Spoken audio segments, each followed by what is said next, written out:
YouTube, and StreamYard. The woes of getting a stream going, guys. Sorry about the delay, but we're finally here. Welcome to another Escapement Show, guys. Good to have you all in the chat. And good to drive a man to drink with the amount of technical difficulties tonight. Driving timely to drink. Yeah, good to have you all here, guys. Good to have Abdul R Watches. Check out his YouTube channel. And if you want to buy any nice watches, he's got some for sale at the moment. So check out his and channel. If you don't buy them, he's just going to give them to his cousin anyway. So buy his watches, please. buy his watches before they go. We got Ben from Ireland. Good to see Ben, as always, my friend. Yeah, good to see you. Hi, Dan. Timely behaviour. Birthday boy. Yeah. Yeah, good to see Timely. Mr. Reverso. Yeah. Yeah, no, let's do a wristwatch check. Wait, Timely. Sorry, Ben, you start us off. Explorer 2 Mac 1670 on a grey NATO. Yeah, grey beautiful. NATO. Yeah, beautiful. Can't take it off because it's a NATO and it's just annoying to take it off on a NATO strap. Yeah, nice. We've got tea and tickers over here. Sorry, I said we've got tea and tickers over here with his NATO strap. Timely, what are you wearing? Well, fuckers, I'm wearing a Jaeger LeCoultre Reverso 976 Grande. Oh, shit, mate. It's a fucking beauty. Beautiful. Oh, so elegant. So classy. And the funny thing about this one is, another cool point about it, Archie keeps making me offers for it. I keep knocking him back. Well, it's got provenance now, Timely. Haven't spent time in your hands. Well, let's not get carried away. I'm just a regular nobody on a stream. So, what are you doing, boss man? Abdul, what about you? What are you wearing? You wearing your ceramic? I thought it's a GPHG award video, so I wore my only GPHG winner watch, my Mad One Red. Yeah, it is a mad watch, like. And not only that, it's jumping in and out of space time as well. Exactly. Jumping out of time. Wristwatch time machine. Beat that, Jacob and Co. Breaking space time. Yeah. They can make the roulette wheel. You can make the what is it? The TARDIS or whatever the thing it is. The Doctor Who. Doctor Who, yeah, the circle, I think, right? Yeah. All right, boss man. I'm wearing same as Ben. Oh, no way. Explorer 2. Nice. You're going to make me go get my one now. I should have worn mine that we had Explorer 2. Yeah. You all have the 2, I've got the 1, so I'm left out. But it's closer than the JLC. Yeah, well, Tom's one is newer and bigger. Probably more waterproof, more robust. Tom's is newer and bigger. That's what she said. With me, Chili Badger is asking, what watches have you got for sale, Abdul? I have this one. I'm just check out my latest video. No, I'm just posting a link to the video. So if you check out that video, Chili Badger, Abdul's selling the watches on that video. So check out that video after the show. It's a great idea. He's selling a Mad One Red. He's got an Alaska, Tissot Sideral, maybe his Explorer 2 if he's willing to part with it. You ask him nicely and pay a premium. Abdul, you can't do that. He can't do it, can he? No. He's selling a second car, and I don't want to. I'm thinking about getting a nice car, so I need to reduce the amount of watches I have, so I get a nice car. Can I just on that quickly a point about trading watches for cars? The watch, you're gonna have that for life, kind of thing. Yeah, the car once 200, 300,000 kilometers. Next one. Yeah, So exactly. I don't believe in swapping watches for cars. That's why it's very hard. Like that Tissot was easy. Basically, I was at my physiotherapist. He saw me wearing the Tissot. He was like, "Ah, that's a nice watch." I was like, "It's for sale." He was like, "Okay, how much?"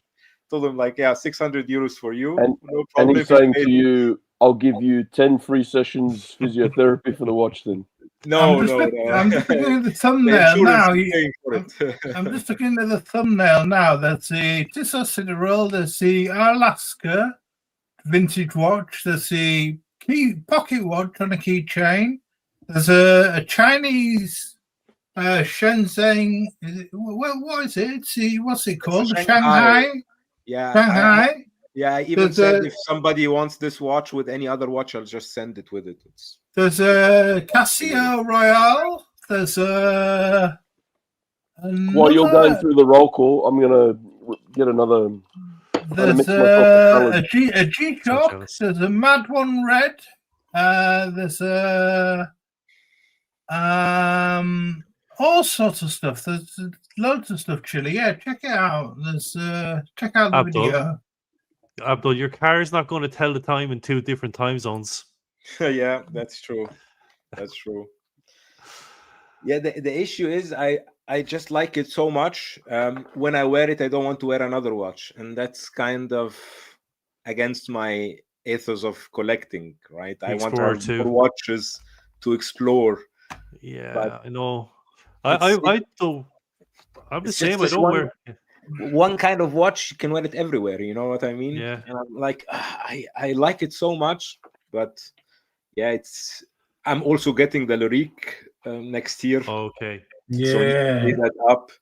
I want to get the Hanhart and the new car. So I really need to get some watches off my collection just to be able to continue with other watches. Did you ever see that guy? You know him, Tom. I can't remember the name of his YouTube handle, but Mike, I think, is his name. And he does this spreadsheet of all the watches he wears and how many days he wears them for. And then he breaks it down into cost per day. And like I wear my Explorer 2 so irregularly that the cost per day is probably ridiculous. Exactly. Yeah, that's the thing. I like some, for instance, my Datejusts so much. Like I don't wear them that much, but because of my grandfather he gave me his, and I got mine as like my first watch that after I worked here in Germany. So it has this kind of emotional connection to it somehow. So even though I'm not wearing it too much, I won't sell it because this one will be like, okay, this I will give it to my daughter, to one of my future kids. This would be like the one to give them. But the Explorer, I don't want to sell it because it's not a nice watch. I just want to sell it because if I have it, I'm thinking about having a one watch collection. You know what I mean? But I have other watches that I want to wear so much, and it's like, okay, but if I have this one, I can wear it everywhere. Just put it on a white strap and it goes with everything. The Explorer can be a one watch collection, can't it? If you get yourself down to one watch, I'm never talking to you again. Exactly. That's why I'm not doing it. I'm not doing it. I'll just bring my chair up a bit.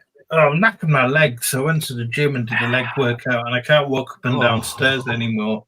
Oh, that's the work. Oh, it's so hard. Oh my god. A day or two after leg day. I'm doing my workout now. This is my workout.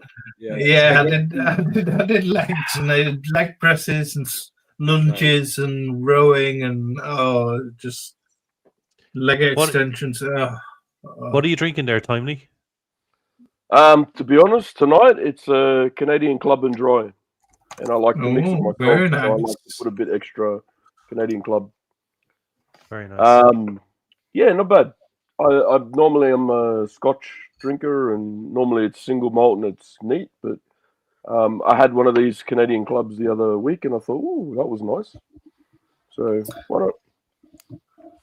So, guys, we did a show on GPHG competing watches about a month, 6 weeks ago, and it was a good little show. I went through a ton of watches because there's so many that were competing.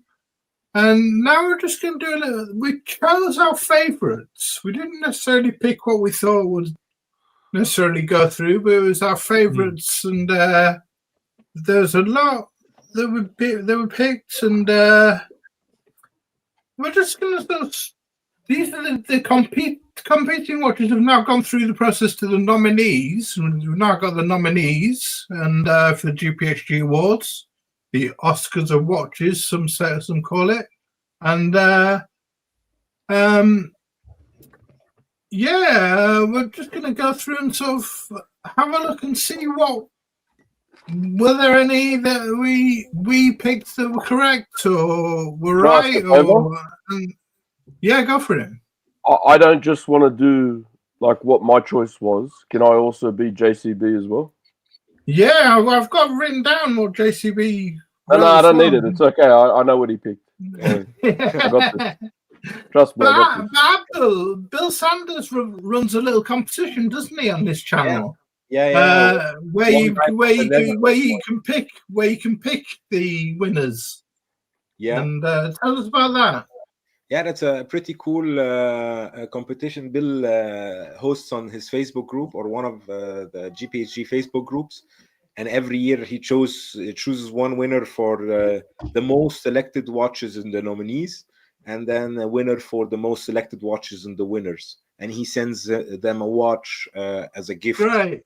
He did. I guess I won in 2021 or 2020. He sent me the watch. It was nice. This year also a guy from the Netherlands won. He chose the most after the nominated watches. Brilliant. Yeah. That's great.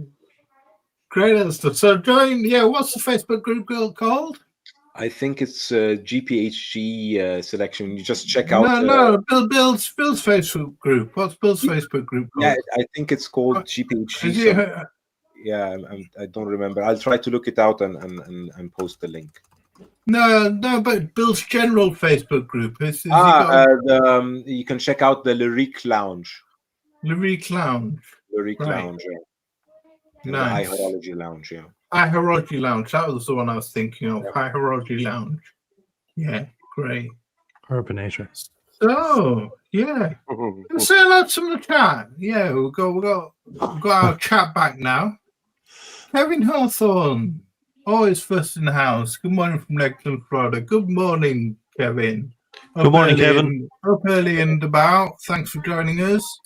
Dingo Dave from Australia. Down under. Yeah, Mike. G'day, Dazza. Thanks for voting. Thank you very much.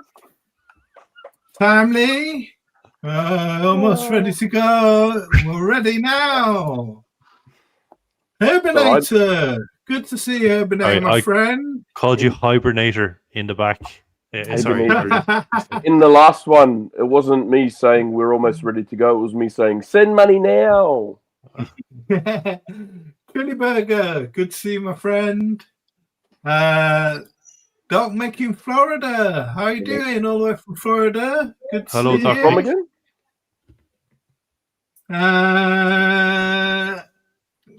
Got all the bags and Escapement Show. Something saying. Got a question from Urbanator. Have you managed to pull the trigger on a reverse yet, Ben? No, in the next couple of months, yeah. So basically, yeah,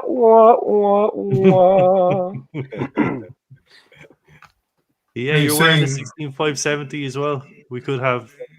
Yeah, we could have a little. Collection. We could have a little, and I think he's got a reverso as well. As well, hasn't he? Listen, Urbanator, trust me, I know I have one on my wrist. Don't worry about that. Urbanator, would you mind putting the dimensions of your reverso in the chat there, just out of curiosity? Whose reverso you want? He's Urbanator's. Yeah. Urbanator. Which one you got, man? Which one you got? I think he's got a reverso now. He got a reverso recently. He got in touch with me and told me about that. I'd love to know what you have. Yeah, tell us which reverso. Tell us which reverso it is. And then that way, all night through the stream, you and I can give Ben shit. just for fun. Yeah, don't make in Florida saying it's early in Florida. I bet it is. Thank you for joining us, Doc. Yeah, so let's crack on. GPHG competing watches. Nominees. Sorry, should I say. The nominees. When are they going to pick a winner? I'll just share Ben's screen. I think, right? And here they were. And so, timely. You like the Arnold and Son Moon Phase, which was a competing watch. Ben liked the RTA. JCB was AP because he's an AP guy.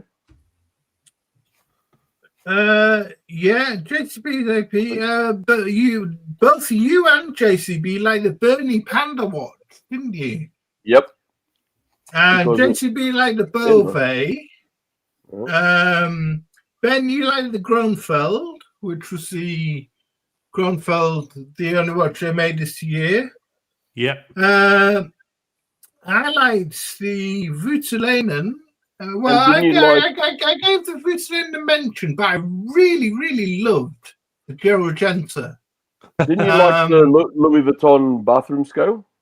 Yeah, I like the Louis Vuitton bathroom scale a bit, but I preferred the Celadon one, which was in a different category. That was in the men's complication. Ah, that's what it was. Bathroom scale. I love the way that you referred to the Gerogenta as a football that had been kicked through a piece of fruit. Yeah, a football that had been kicked through a piece of passion fruit or something. Yeah, sounds like me. Very, very appropriate. Yeah, sounds like some kind of shit, I'd say. It does look like that. Yeah. I would have picked the Gerogenta too, Tom, except that you had already picked it, so I wanted to go with something else. Just listen, no. There's no hindsight.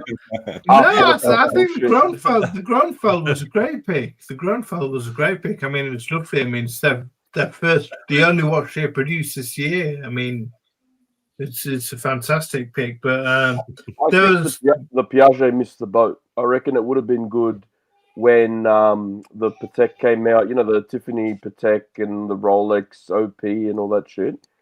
If this came out then, this would have been like a massive hit, I reckon. Yeah, there's a Denison, which was covered in diamonds. There was a Dior. There was a Oris Miss Piggy, which I'm surprised didn't get through. Not surprised didn't get through, sorry. Yeah. There's a Perolé, a Piaget, a Towers, Van Cleef and Arpels. I'm surprised that didn't get through. Yeah, I'm surprised that Cleef and Arpels didn't go through, to be honest. Yeah, always. There's the Louis Vuitton, which has got through. The Tiffany & Co., which has got through. The Piaget, which has got through. There's a Bulgari Century. The AP, the Arnold's and the RTA, the Bernie watch, and the Beauvais, the Kronfeld we mentioned, a Hublot. Yeah, a lot of watches to consider. Did you have any choices, Abdul? What were your choices? I think it was the Voutilanen. Let me check, but I think it was the Voutilanen. The Voutilanen, yeah. I'm surprised at the Voutilanen. It's not quite his sort of. It's swinging more towards Breguet than anything. It is, isn't it? It's not particularly his sort of. Yeah, I had the Voutilanen. I like it because it's smaller than men's watch, but it has this Jürgen Urbanson look. It's more Urban Jürgensen, isn't it? Yeah. And I liked how it looked. Like I thought it had the most potential to win because my choices basically are for the competition. I'm trying to win the free watch.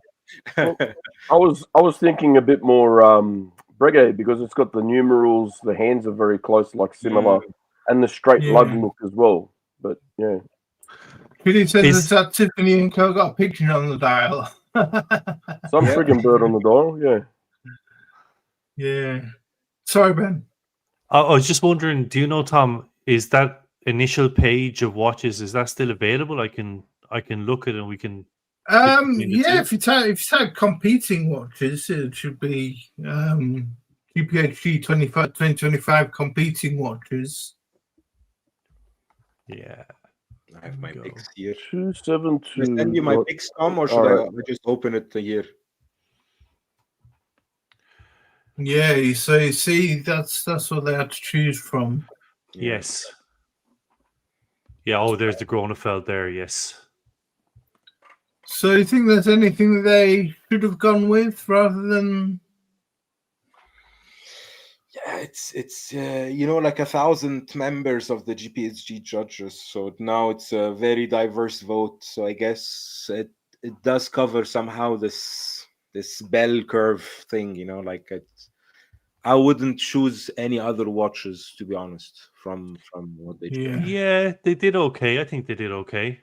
Yeah, I think they did okay. Yeah. I just see if I can see the Panda one there. That there's just there on the left, just to the left there. Yeah. And you have the Bulgari Serpentine. Didn't make this one, but I think it made one further down. The Beauvais was the one. Can I be a bastard for a minute, if that's okay? Can I share screen for a minute? Is that okay? Yes, of course. Yeah. Oh. Hang on a minute. So it's just, let me get the right page here first. Truly says nothing screams stealth wealth than a jewel encrusted Tiffany pigeon. So Herbinator, this is what he's talking about. So if you want to put me on. Oh, so he's saying. Yeah, I've got it up. So pull the trigger on a 2005 272.8.54 small seconds duo face he's in love with. So I'll just bring that up timely. Yeah. I'll just have to remove and add that. So this is the watch he's talking about, right? So small seconds. So I've got small seconds as well. Mine's a square shape. This is a round shape. Beautiful dial. Very very classic reverso to some degree in the dial. So this is more like, with mine, it's more the late 40s, early 50s reversos. And the flip side of things, so that's your GMT or second dial, whatever you want to call it. Yeah. And this is more early 40s dial reverso look. Yeah, that's a great choice. Like that's two watches in one. Effectively, it's two watches. Yeah. But like they do tend to be, almost double the price of a mono face. But yeah, they're definitely the one to have. It's worth the extra. Yeah, look, beautiful courses. In this case, having the two, it's like sort of having two reverses in a way. You can swap and whatever. Beautiful watch, man. Well done. Beautiful. Yeah. I'll be right back, guys. I just got to do something quickly. But I see. Just before we go back, I see Chrono 24 now are offering an authentication service for 250 quid, which seems worth it to me, especially if you're spending 5k plus. Yeah. So we'll go to ladies' complications. Okay, so here I'm just flicking between tabs here. If it gets too confusing, yeah, sure. This is the. So you like the AP? Sorry, the Chopard. You like the Chopard, didn't you? Yeah, I didn't have a great hit list with this, but I definitely got the Chopard 4 Seasons, which I'm delighted with. Yeah, so that's up there. That's gone through. I like the Frank Muller, and I like the Gucci as well, which didn't go. Frank Muller's gone through on the top right. I like the Gucci, which didn't go, which has gone through as well. I didn't particularly like, but I thought the Hermes might go through. I'm delighted the Hermes went through. JCB really liked the Jacob & Co, which has gone through. Oh yeah. You like the Millicron, didn't you? You like the Millicron. I had the Millicron in, yeah. Yeah, I can't remember what it looked like now. Let me see. Ladies' complication. The blue one at the bottom. Yeah. So it displayed in that aperture there at 12 o'clock. It would display how the night sky would look over Milan, which I just thought was a very neat complication, something different. Yeah. Did you have any picks, in Abdul? Yeah, I had the Hermes Couture. Yeah, the cut. Right. Yeah, that's a great choice. Like, because even the color contrast there is incredible. So nice, It's so nice, so elegant. You know, like the complication is done so elegantly. And what is can you explain the complication to us? I'm not too sure what the complication is. Yeah, if we open I'll explain it from the text easier, because it's basically you have this suspended time, which let me enter a video. Yeah. Oh yeah, sorry. Easier to show. Let me share. It's okay. We're showing it. You're showing it. Perfect. So as you can see, you have the seconds position, and it does. Where is it? You can stop time, you know, like you can press the button, suspend time, and then press it back. It goes to the real time. Right. Okay. So it's a bit like the Elegante, the GPHG Elegante, where that stops time and catches up. Exactly. Yeah. Right. Okay. What a complication, seriously. Why would you want to stop time? If you're like in my mindset when I was choosing it, it's a ladies' complication, and if you're going out with your husband, partner on a date or whatever, you just press the button, suspend time, then you enjoy your time, and then when the day is finished, you can press the button back and know what time it is. Oh, so it's like a romantic sort of feature. Just so that was like, and Hermes also wins a lot of the GPHG, so I thought. Listen, the real reason that it suspends time is because when she's trying on clothes and you're the poor bastard that's sitting there waiting, and you go, man, you've been in there for like seriously 2 hours, she'll come back and go, no, look, it's only been like 5 minutes.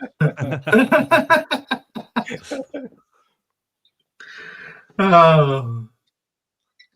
So, the ladies' complications. Which is your favorite? Which do you think would be the winner out of these? You're going with the Hermes, are you, Abdul? Yeah, I'm still going with the Hermes. Yeah. What do you think, Ben? You know, just at a quick glance, that Gucci tourbillon is absolutely fabulous looking, isn't it? Just jump power, yeah. It wasn't in my initial picks, but that's very cool. Yeah. I still really. Sorry, Simon, go ahead. No, you're right. Go. Sorry, it's a delay. I still really like the Frank Muller. And I think the Jacob & Co is really cool as well. Something about that Frank Muller though, I just really like. I don't the think way it tells the time, isn't it? It's it's just those 3 circles, you know, rotating. I don't know whether it'll do it, but hey, you know. If it was up to me, it would be either the Frank Muller, the Gucci, the Hermes, or the Jacob & Co. But I reckon the AP is going to win. Oh, I hope the AP isn't good. AP have got so many watches in this year. They've got about 4 which have gone through as nominees. Yeah, but if you look in this category, they're definitely going to win. They're going to be the new Tudor of GPHG. Yeah. But all the other companies have put some imagination into their shit. Yeah, exactly. AP looks pretty standard. I know it's not standard, but it looks pretty classical, I guess. I love the Gucci, like you. I love the Gucci. I think it's brilliant. The jump power and. I didn't choose any bling watch in the ladies' complication because I thought the judges will leave the blingy watch or the jewel encrusted ones for the other category that's already there. Strategy, huh? Yeah, so I was choosing for the jewelry category. Yeah, I was choosing basically on the complication. Stopping time is a rare complication. You don't see it like a third. I liked it. I had a strategy when I was picking too. My strategy was to get half cut and just pick whatever the fuck I thought. Okay, then let's move on. Time only watches. Time only. Time I was going only. to say timely watches. I said my shit's not up there. Timely watches. Yeah. So I mean, you like the Alto, Ben? That didn't go make it. Me and JCB like the Daniel Roth, and I think Timely liked the Daniel Roth, didn't you? Yeah. The Dunselman watchmaking, which didn't make it through. Timely liked the Lane, which didn't make it through. Ben, you like the Lang & Hein, which didn't make it through. Yeah, I loved that watch. Me and JCB like the Raoul Pages, which has made it through. I like the Sato Biada and Studio Underdog Sunflower, which didn't make it through. I'm surprised the Lane didn't make it through. Yeah, it's a nice watch, isn't it? It's a nice, simple brigade numerals. The other bastard made it through, looked almost identical to this in the dial layout, but then this one didn't make it. The one we were looking at before, the one we were.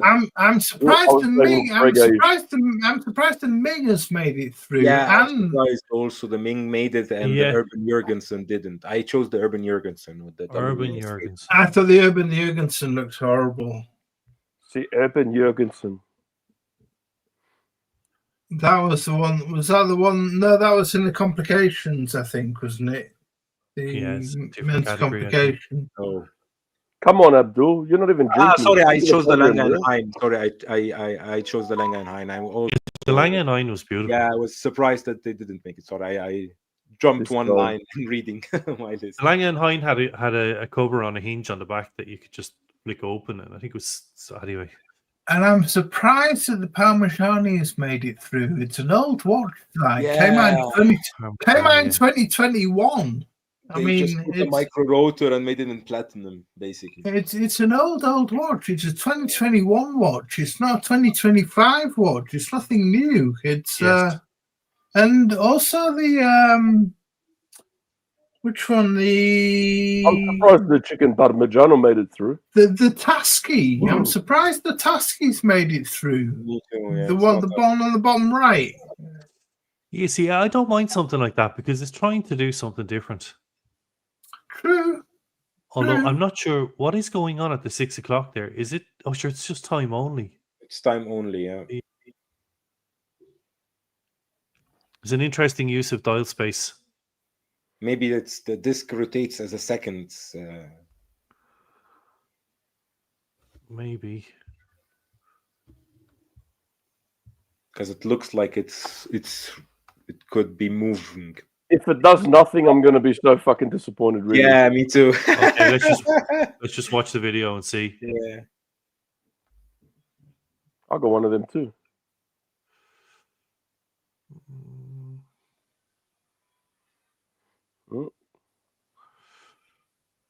He's got lasers. Does look like the barrel wheel. Maybe that's the power reserve or something. Yeah, I can be Commandant Klink as well. The movement does look good. Yeah, it does actually. Okay. There you go. So it's a balance wheel. Mother of pearl rotor. A mother of pearl rotor. Cool. That is kind of cool. That's cool. Yeah. That's cool. That's really cool. That's why it made it through. Yeah. Yeah. It's nice. I like that. Yeah, that's nice. Mother of pearl. Okay, sorry, I don't want to be. Yeah, that's pretty cool. I really like that one. Yeah. So, which one do you think out of this one? I think the Royal Paris is gonna take it. Yeah. I'm putting my vote also for the Raoul Paris. I think he looks the most attractive visual for me. Even though the task is really nice, but. Do you think there'll be a Daniel Roth resurgence? Do you think people will go for the Daniel Roth instead? He's making a bit of a comeback. The Daniel Roths, aren't they? Yeah, it's a shape. The shape is old, right? It's not a new shape. Yeah. when they make a comeback and they're nominated, it's already a good positive thing for the brand. So I don't know if they will need a win, with that design already. JCB had a Daniel Roth in this category. Yeah. Because there was no AP. What about you, Ben? I had the Alto Art 01 and the Lange Enena. Yeah. But how are these? What do you think? Oh, to win? Look, I suppose I like something that it tries to be a bit different. So I'd go for the either the Piaget or the Tesaki. Right. Timely. I put my money on the Tesaki. Right. My money on the win is the Daniel Roth. Although I have this sneaking feeling that the chicken parmigiano in the top right corner is going to win. But I'd really like the Tesaki to win, to be honest. That would be my wish list. I want it to win, but I think one of the top two corners are going to win. Be interesting, wouldn't it? Yeah. Hi, Junior. Good to see you. Everything's going well in Kentucky. Hi, JJ. He's having chicken.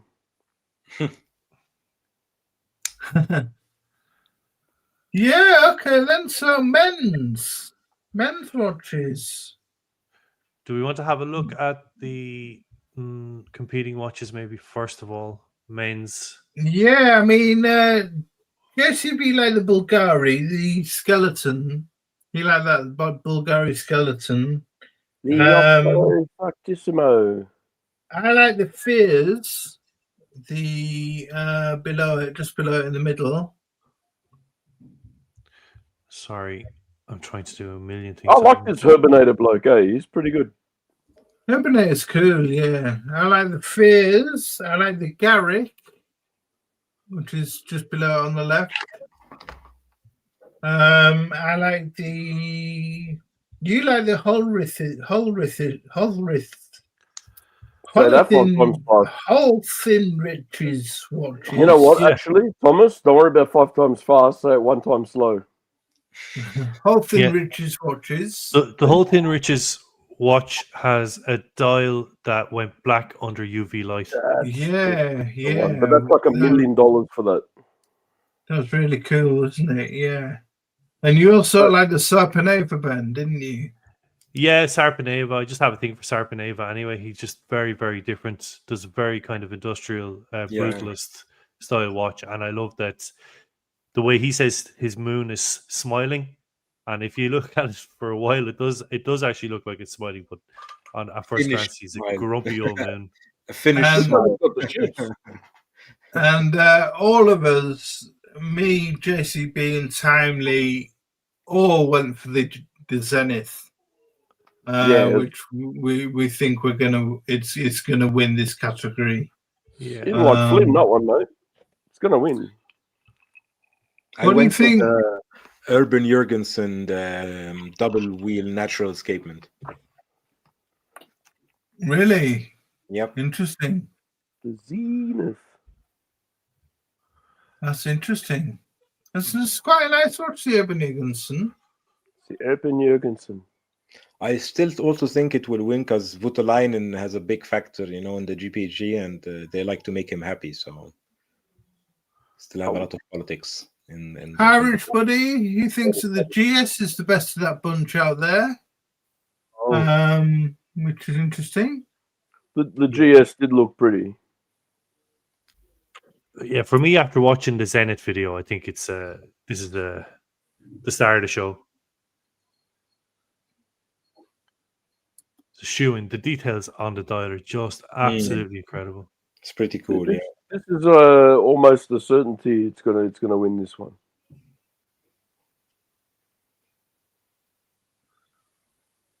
And well deserved too. Yeah, it deserves to win, but I don't know if Zenith has a big GPHG winning streak before. Yeah, it doesn't matter. Especially this category is hard hitters. I agree, but if this doesn't win, it's rigged. That's gorgeous. Yeah, it's a lapis lazuli dial with a mother of pearl small seconds dial. It's got been the track outside with the batons on has been I've forgotten the word for it, but it's put in segments. The movement is a renowned movement revived by Karavutsalainen, a renowned Zenith movement, the 131, I believe it is. The 135 caliber made from 949 to 962. Wow. Won 235 chronometry prizes, a record in the history of watchmaking. Plus 2 seconds a day, I believe. Yeah, I just think this George Favre-Jacques celebrating their 160th anniversary Zenith. So, but I mean, you like the Urban Jurgensen, Abdul, so that's cool. I also like the Laurent Ferrier. I do think that's really nice. But I love how Thomas just went through all the specs of this watch and how beautiful it is, and he goes, "But you know, Abdul, you like the Urban Jurgensen, no worries." Like, yeah, well, fair enough. You do you, boo. I like the Garrick. I like the Garrick as well. I like the Garrick. And Yeah, I like the Garrick too. Rich buddy likes the Grand Seiko. You know, so yeah. Let's move to complication. Otherwise, I think we won't make the end of the list. Complications. So Ben and me both like the Anderson Genève originally. The mother of pearl dial jump hour. Oh yeah. Timely, me and JCB all like the AP. JCB is a huge fan of that perpetual calendar. I like the Celadon bathroom scaled watch. JCB like JCB like the Chopard, the salmon dial Chopard just below it. and apparently someone's 12 stone on that scale as well. So Ben like the Louis Vuitton. Louis Vuitton X Voutilainen. Yeah, I chose also the Louis Vuitton Voutilainen, but I had the Beauvais as a Guy d'Or, so the grand prize for the Beauvais. Okay. JCB and Timely both like the Naoda Hida. Yeah, that's a very elegant watch. Yeah, I like the Parmigiani, the Toric, which I think went through, and I also like the Giubiano, which with the one at the bottom with the in the middle. I like that too. The Urban Jurgensen, I thought it was a mess, the dial. I love Andreas Streher, who did the movement, but I just thought the apertures for the month and day and you know, the dial was a bit of a mess. And the one in the middle of the screen, you need to get a Sharpie and just write the numbers on the crystal so you know what time it is. So, which do you think will win out of those? Are the ones that have gone through then on that one? I'm sticking to my bets. So JCB's AP and I went the AP as well, and I went the what do you call it? And the Chopard have gone through. The AP and the Chopard that JCB picked. The Urban Jurgensen's gone through, which I think is sacrilege. But the Toric has gone through. I'm surprised the Beauvais's gone through, actually. And the Louis Vuitton, Voutilainen, I'm a little bit surprised that's gone through. But Voutilainen's such a darling of the watch world. He can't do anything wrong. Oh, I think that's a beautiful. I'm going to stick my money on that one. Me too. Yeah, beautiful. And the hand painting on the indices. Yeah, incredible. Yeah. So I'm gonna go a bit boring and go with AP because I think AP got so many watches in this category, and this is the best one in the competition. and I think this is the best one that they've got in the competition. But I think the Louis Vuitton probably outshines it. But I'll go with AP just to be boring. Yeah. Okay. Iconic watches. Now, Ben and Timely both love the Anderson Genève World Time. I like the Breguet, the subscription. And let me guess, JCB went AP. Ben and no, JCB. Oh no, he went the gas mask. He went for the Bulgari. And so did Ben. Mask. Ben went for the Bulgari MB&F collaboration. Quick, Abdul, this is your chance. Put your spinner up. Me and Timely went for the Hanhart, and I just took in a couple of choices about which were the Seiko and the higher Formula One, which didn't make it. I'm glad that Tudor didn't get through. Because, Tudor as well didn't get through. I'm so glad Tudor didn't get through because they've won every year for the past 4 years or something. That's why I was so glad. So glad they haven't gone through this year. So glad. Tudor's like a watch we all have in our collection. The other ones are special. But how cool were those Tag Heuers back in the day when the bezel started to melt and shit on them as well? Yeah. And I just mentioned it for nostalgia's sake. And I all same with the Seiko. I thought, Seiko deserves some recognition because they are iconic divers, Seiko, but there's so many of them. There's Turtles, there's Willards, Ben will know all the names to reel off, but there's Samurai. It's nice to have a Seiko in the competing watches, but that's what I thought. It shouldn't be in there with some of these other pieces. Yeah, maybe. The one we did miss out on though was the Piaget Andy Warhol, which I think deserves to go through. That totally flew under the radar for me. The Piaget Denison. Yeah, it's very like the Denison, isn't it? Yeah, the Piaget Andy Warhol. I mean, I think that's deservedly gone through. So the competing ones, which the nominees, which do you think will win the iconic? Just quickly though, do you see how proper branding on the dial works well? Like Piaget's put their brand in the right spot. Denison's just made it look weird.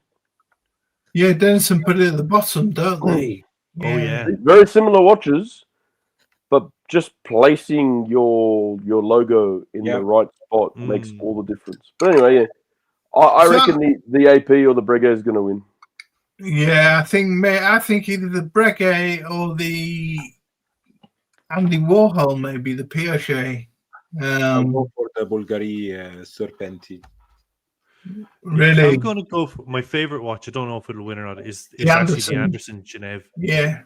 It's just the color palette that's used across that watch. Everything is just so complementary. It's just beautiful autumnal colors. I totally agree. The problem with it is it says iconic. So that's why I'm saying either the AP or the Breguet, because they're just very, like the Breguet, that's been around for years, that look, The AP, same thing. The Anderson Genève, it looks awesome. It looks fantastic. It's something you would own, but I don't think it's iconic. So I don't think it's going to win in that category. No, it's a good point. It is just a world timer at the end of the day. Rich Willie flexing about the AP we just shown. He's saying, I would love to be able to afford the AP. There, it's like $150,000 US. Yeah, I mean, wow. I think he's talking about the one in the men's complication. The one we just showed, the perpetual skeleton. And Herbinator says, my daily work beaters attacked Formula One as an apprentice in 1989. It's never missed a beat. Absolute classic. forget the Kith ones. Yeah, the Kith ones were a bit. Yeah, You know how many of those? They're overpriced marketing shtick, weren't they? They were. Yeah. How many of those F1s I ended up like buying and selling, buying and selling, buying and selling? I swear I owe my Railmaster to a mate, honestly, because the amount of money that I've made off them. So thank you, Tag Heuer, for funding my collection. So, Tourbillons.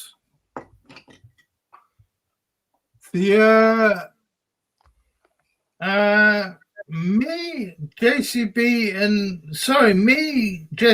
Timely like the Bulgari. The 1.85 millimeter thick Bulgari. I don't see anything else beating it. We also, the Patek was interesting, but I don't like it. I thought I like the Famal Huts, the one at the bottom left. Ben liked the Grandeur USA. He also liked the Louis Vuitton, which has gone through. JCB liked the Titan, which didn't go through. And I like this Urban Jurgensen. So you like the Louis Vuitton that went through, Ben, which is just above. And I like the Urban Jurgensen, which is the hidden tourbillon, so it's the stealth tourbillon. So it's only seen from the reverse. Yeah, look at that, beautiful. Yeah, that's beautiful. That's the only Urban Jurgensen I like out of the lot. Yeah, I think it's done really well, this one. no. Keep scrolling. Okay, let's go back to the nominated. Yeah, so out of these, I'm going to go with the Famal Hut. I really like it. Good I really choice. like that design. I like the design, but the Bulgari could easily take it, I think. Yeah. Or the Urban Jurgensen could take it. I reckon the Bulgari between the Louis Vuitton and the Bulgari. I think the Louis Vuitton. Say again, Abdul. I'm between the Louis Vuitton and the Bulgari. I think the Louis Vuitton has this cool complication that the numeral switches to give you the time. So I really like that aspect. The Ultra Tourbillon, I think Bulgari won almost every year with one of their thin or new watches. So it has a really potential to win as well. Rich says hidden tourbillons like buying a Ferrari and keeping it in the garage. He says he's going for the Arnold and Son. He likes the Arnold and Son. I just like the way Abdul says Bulgari. Bulgari. It's the ultimate fuck you, though, isn't it? A hidden tourbillon. Don't tell anyone. Just for you, it's like. I know what you're saying about the Louis Vuitton, Abdul. They're really coming out with some good stuff, Louis Vuitton, at the moment, aren't they?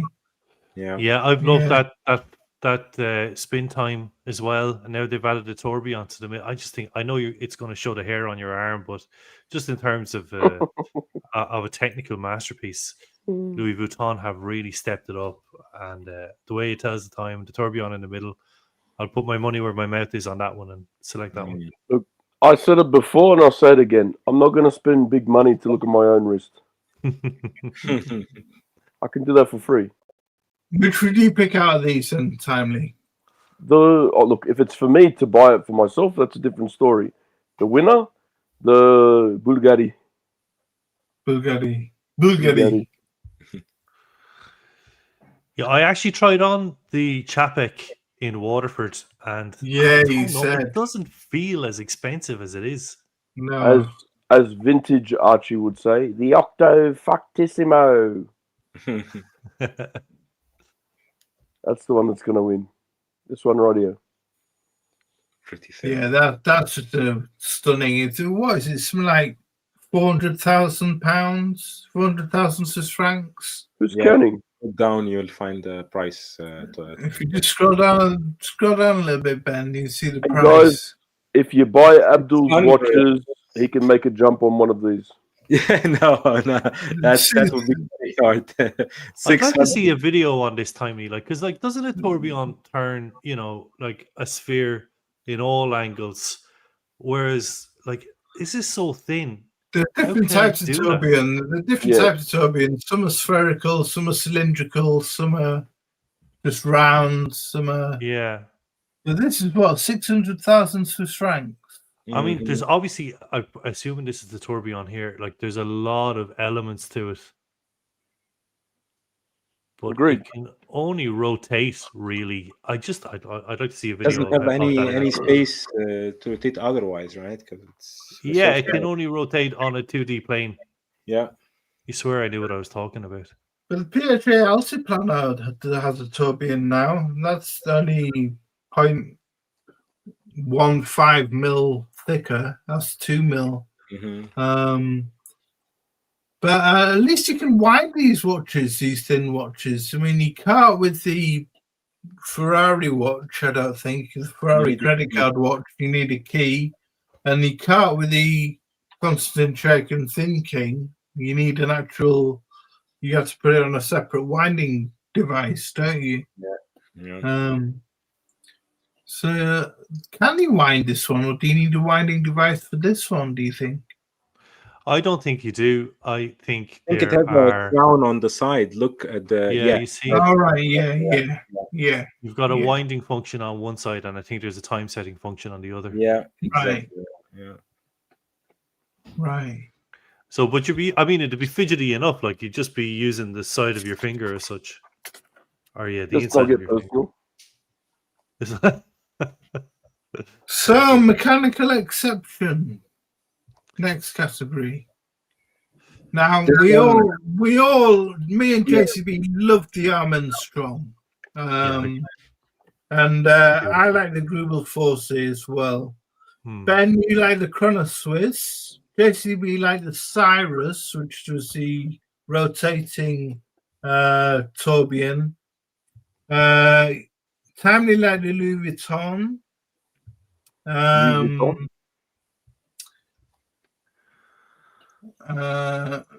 So that qualified. I chose the Grubel Force. I think this one we have it in the back with the Nano Foudroyant. It's just the Foudroyant, just crazy. Chronograph. Yeah. It is fascinating. It's amazing, isn't it? It's fascinating. Yeah. I mean, they recently released a couple of months ago, released the Handmade 2, haven't they? Yeah. We were talking about that, where we were discussing that.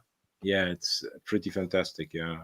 But this one just on point for me. This is one. You think that's taking it then? Yeah. Yeah. I'd like the Armstrong to take it. Although I think this is edging. I mean, the Armstrongs are an equal gravity equal force, is it?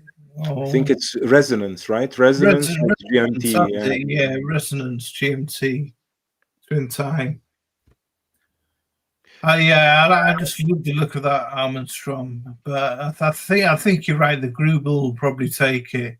You actually like the Louis Vuitton pocket watch, didn't you, Timely? I did. I like the dial work on it. Just quickly, sorry, I'm to be a pain in the ass again, but it's me. I want to share screen for a sec again, because for Ben, I found something special.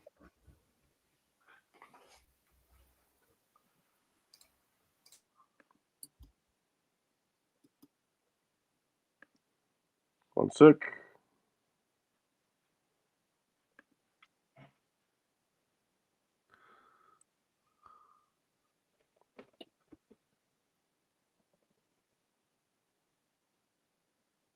Oh, wow. Yeah, look, I mean, it is very, very cool.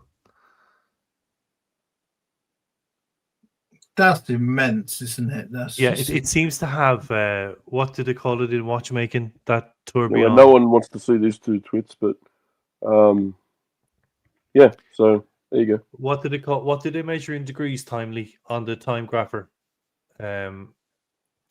Is he the tourbillon? It's the so you've got oh shit! Now you got me going. Hang on.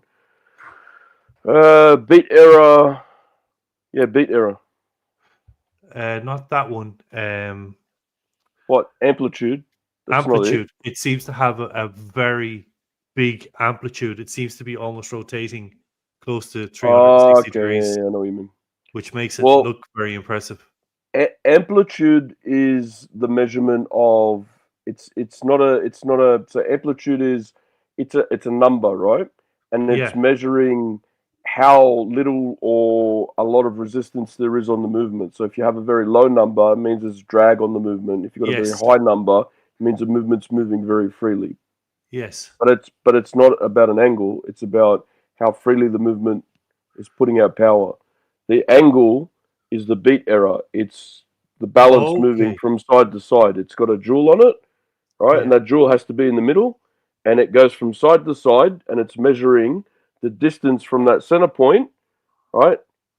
From there, say like if that's at full swing, it has to be at full swing exactly the same on the other side for it to be 0.0. Okay. So if there is a beat error, that's what's measuring out. So it could be going all the way to here, but then only going to there. And that's when that jewel has to then turn for it to be in the center. I thought the amplitude was like if the amplitude is 260, so you've got 360 degrees in a full rotation. I thought that if it was 260, then the balance spring was rotating through 260 degrees of the 360. So it was going, That's to do with more output of power. If you have a watch that should be running between 250 and 280 in amplitude, and it's running like 300 and something, it could be because you've replaced the mainspring with something a lot more high power as well, and it's just really pushing power through it, which means you could damage the watch as well. So Anyway, Name's got a comment here. Nice show, 6 watches as you also talk about other watches not shown. That's what we're doing this show, Name. We talk about, we refer to the watches that were competing. It's a competition, the GPHG. And I won't waste any more time on stupid comments. So, Mason 1, tourbillons are just a flex anywhere on a wristwatch. They were designed to compensate for pocket watches being sat in a pocket in one orientation all the time. Yeah. What do you think about tourbillons in general on wristwatches, guys? Are they too much of a flex? Are they a bit of a waste of time? Originally, I think they were designed for high accuracy, but also it was about power output and how to prolong using a high accuracy. Is it a flex? Fucking oath it is, man. Look how hard it is to try and make one of these things and how beautiful they look. It's a balance to me is the beating heart of a watch, right? When you're seeing the escapement, when you're seeing the pallet fork and the balance, right, and you're seeing just the edge of the escape wheel spinning as it allows it to move, and then you see a tourbillon, and you see the tourbillon doing its thing and moving, and it's like seeing the beating heart on steroids. It's crazy. Yeah. Like, so for me, I know it's useless to some degree, but it's showing watchmaking prowess. It's showing this is what we can do, and we're being imaginative, and we're doing something really cool. Yeah, I agree.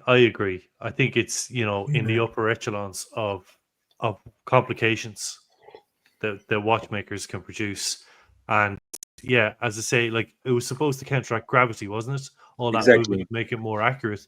Yeah, but exactly what Timely has said. From an aesthetic viewpoint, the way it moves and the way it rotates through, a sphere, just beautiful to look at. Yeah, I put it in the romantic complications section.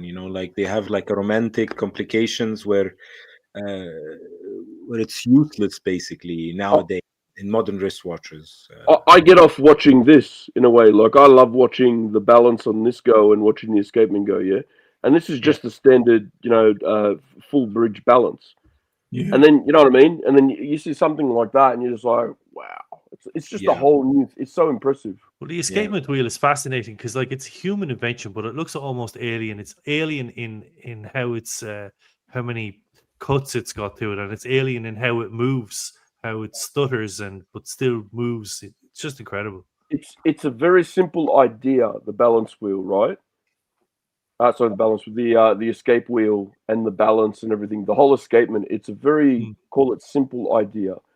There's a spring that gets wound up and it puts pressure on all of the wheels, and then you have the escape wheel and a pallet fork, and it literally just opens and closes as it gets clicked from the other side from the balance, right?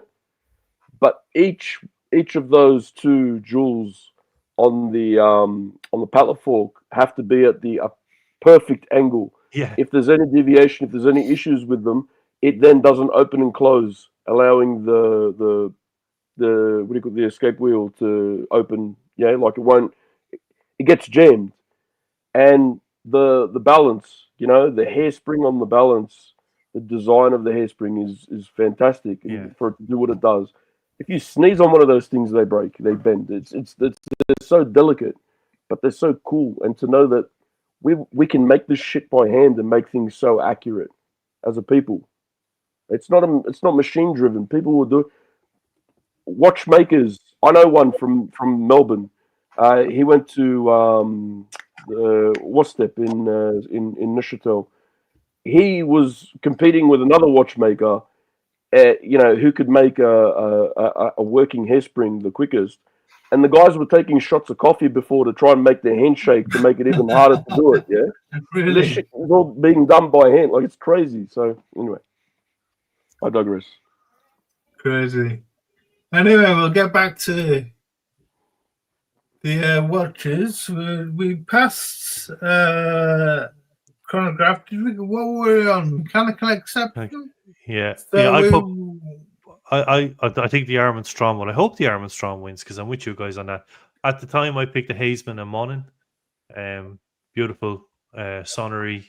It's like an hour chime, and the way the time is displayed on 3 different subdials, I just thought it was very cool. All the pieces are blued. Very cool watch. Yeah. So chronographs. I mean, JCB's not here to talk about his chronographs, but we both love the Angelus. I love the Angelus. Yeah.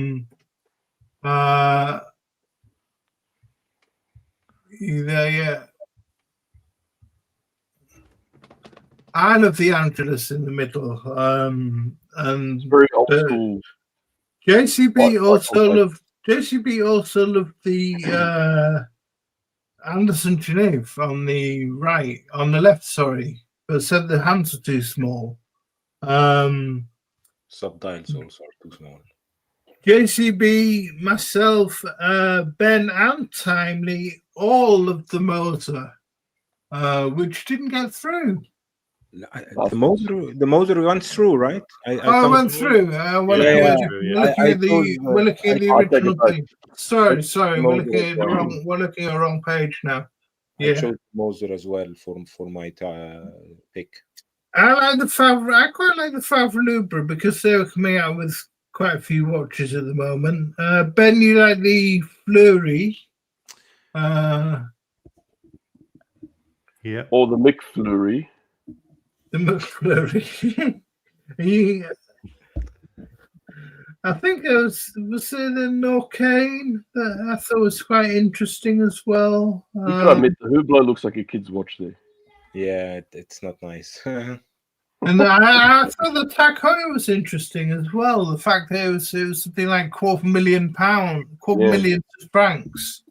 Jesus. £250,000 francs for that Tag Heuer. Looks like a plastic watch. In all honesty, though, for I don't know how small an amount of money, wouldn't you just buy an original caliber 11 Monaco, like the proper Steve McQueen caliber 11 blue dial one from back in the day, over this? If you're going to spend money on a Monaco, I don't know why it was that price. It's just bizarre. I don't. Because it's got see-through red on the dial. Oh no, 155,000. No, sorry, not £250,000. 155,000. Oh yeah, I'll get one now. Now it doesn't make sense. Still 155,000 too much in my opinion. Oh well, shit! For that price, we'll just get one each. Don't worry, it'll be the group watch then, won't it? So what was the final outcome? This is the final six. The final six. The men was interesting, but JCB dismissed that totally and said he didn't like it. He didn't like Fuck it. that, mate.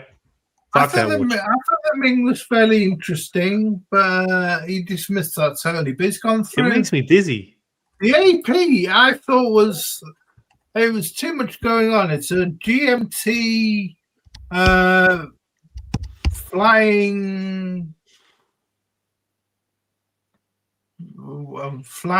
chronographs or something. The one in the middle at the bottom looks like a fucking musical instrument. It looks like it's the pushers for like a saxophone or something. The Lou Monet, yeah, they invented the chronograph, didn't they, Lou Monet? I mean, I believe.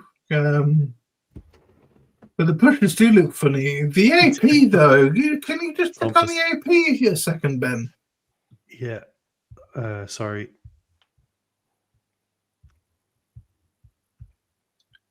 Open new tab.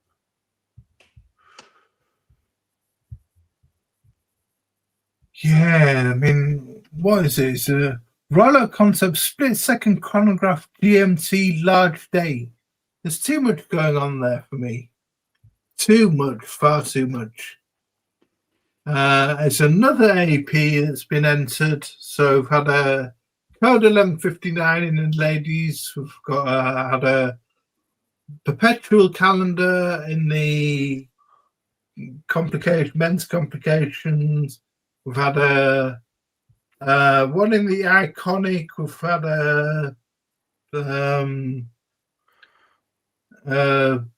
another gold AP Royal Oak.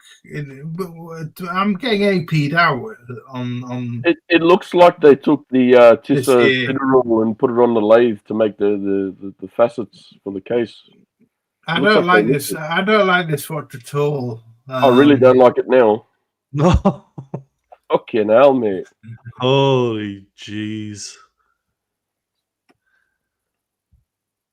No. Okay. So I'm sticking with the Angelus, although I think the Moser will take it. I think the Moser will take it too, but I do like the Angelus. It reminds me of those old bi-compacts chronos from like I like it. It's cool. What do you think, Abdul? You're on mute. You muted, Abdul. You've never sounded so good, Abdul. I also choose the Moser. I think it will win through this phase as well. Yeah, I'm with the Moser. Moser.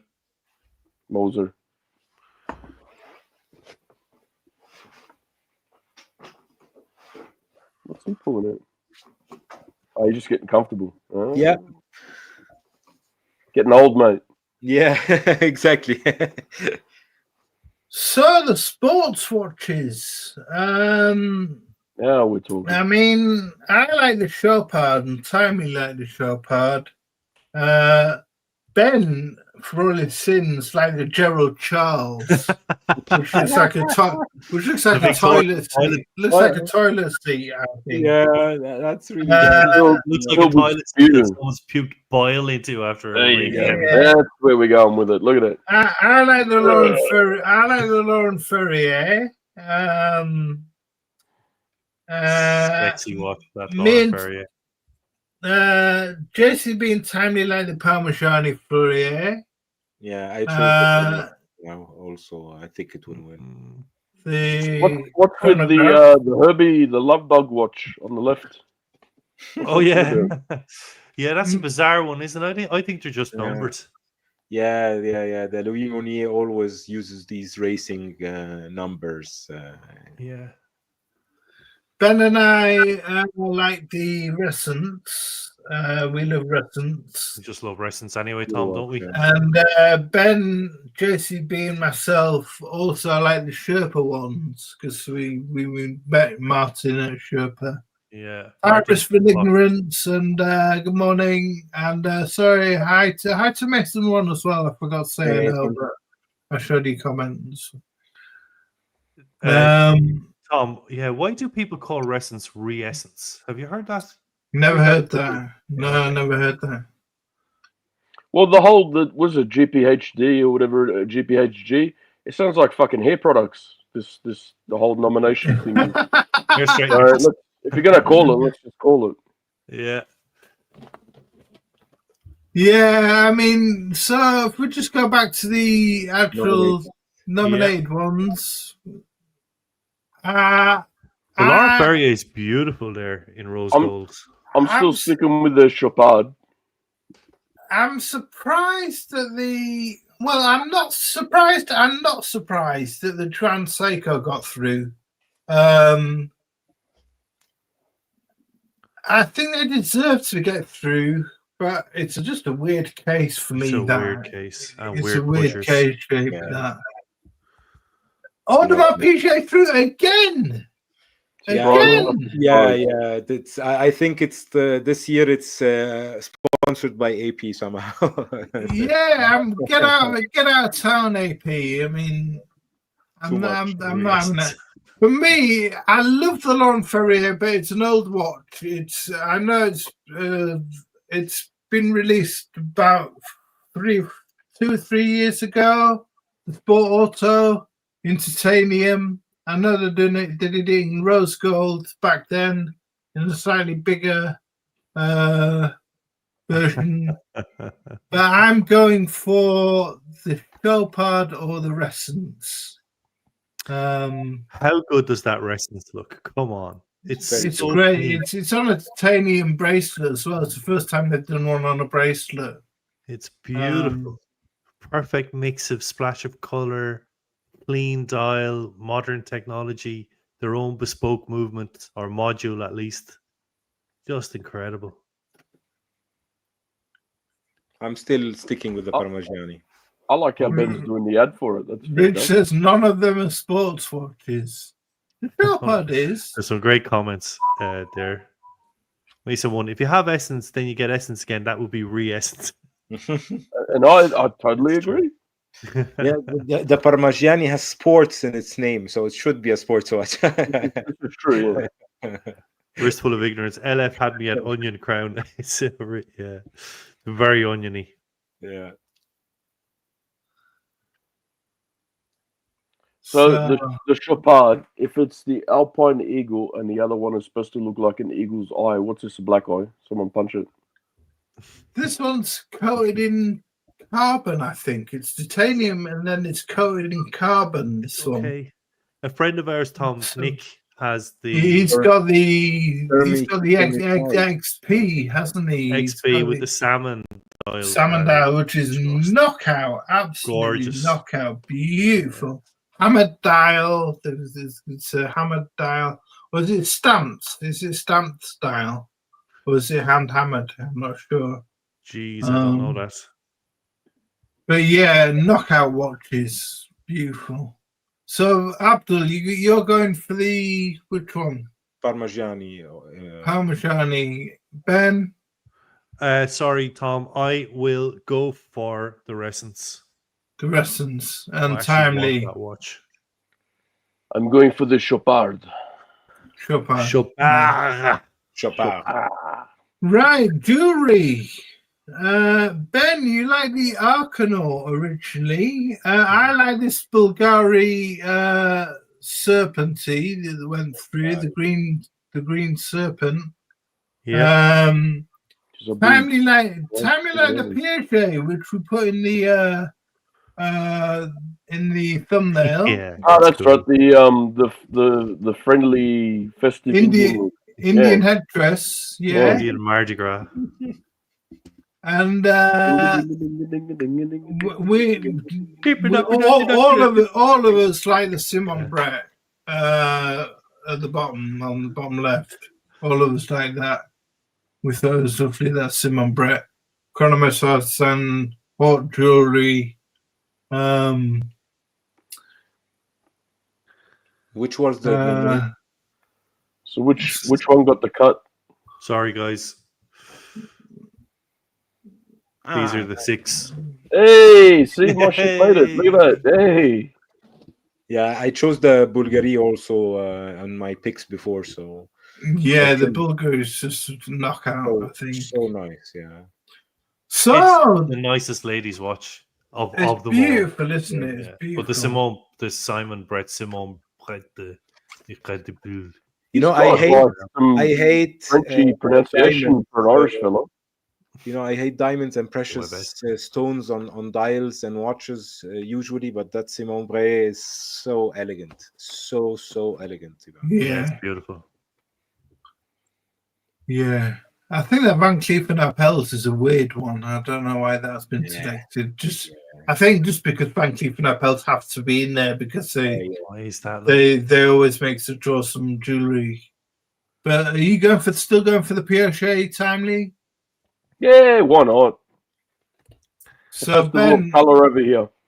Ben, what are you going for out of those? I put my money where I wear my heart on my sleeve and go with the Bulgari Serpentine. Just think it's the nicest ladies' watch of all time. I do. I do. Yeah. Although I kind of hope it's the Simon Brett. Yeah. Same here. I kind of hope it is. Yeah. So artistic crafts. I love this show part on the top left. Three-legged horses. We all had a good laugh about the Hermes, the dog, with the horse. And you know what the funny thing with it is too? If you push the side pusher, it goes. Timely said it was on its last legs on its way to have glue made out of its hooves. Yep. Glue and mortadella. Yeah. That's what it's called. Do you remember the two Ronnies? Do you remember the two Ronnies, Tom? The Phantom Raspberry Blower. Ben like the Jacob & Co. and I like the GOS. JCB like the Piaget. I had in my list. Say again, Abdul? I had the Piaget on my list as well. Really? Yeah. JCB like the Tiffany & Co. And I like the Rutelainen, which was absolutely. Did anyone go scroll up just one more line? Did anyone go for the Chinese takeaway shop on the corner there in the middle? That's how That's what it looks like. Yeah, it does look like a side. Beard. Like double doors. Have a number 106. Go fried rice or boiled rice for that. Yeah, you know, fuck it. We'll live a bit. We'll get fried rice. So the Louis Vuitton didn't get any love. The Piaget got some love from JCB.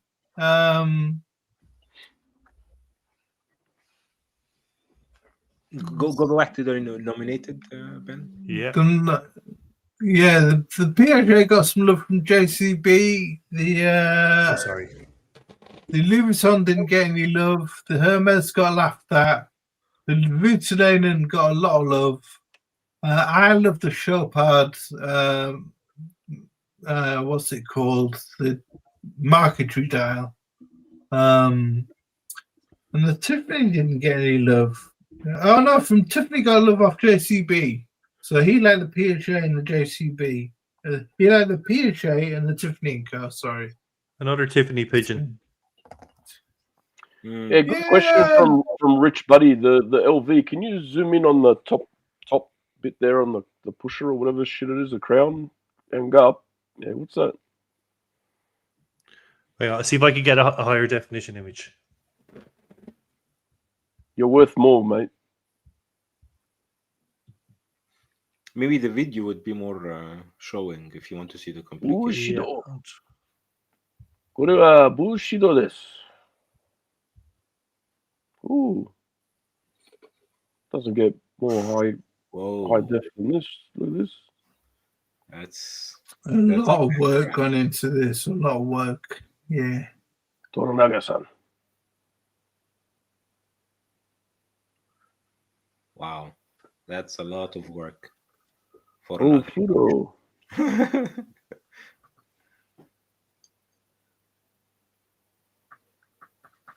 Wow. Oh shit! He blinks at you. That's Yeah. scary. That is He cool. opens his mouth and his Yeah, that's freaky. That's pretty cool, to be honest. I like the idea of it, but I couldn't wear that because it would just freak me out. So Richard's going with that one. He likes it. It's amazing. Yeah, good choice. So good choice. A lot of handiwork gone into that. Yeah, it's definitely artistic crafts and that. I'm going with, I think the Rutilena will take it, but I love the Chopard Quattro Spirit 25 jump power, the marquetry dial. I love that. But I think the Rutilena will take it. There's the artistry in the Rutilena dial with the gold seashells, just and stuff like that that goes into that dial. It's just knockout. And what do you think, Abdul? What's your choice? My choice would still be the Piaget. I still think it has a Piaget. Yeah. What about you, Ben? Yeah, I'm going to change my mind actually on the back of Rich Buddy's comment and go with the LV.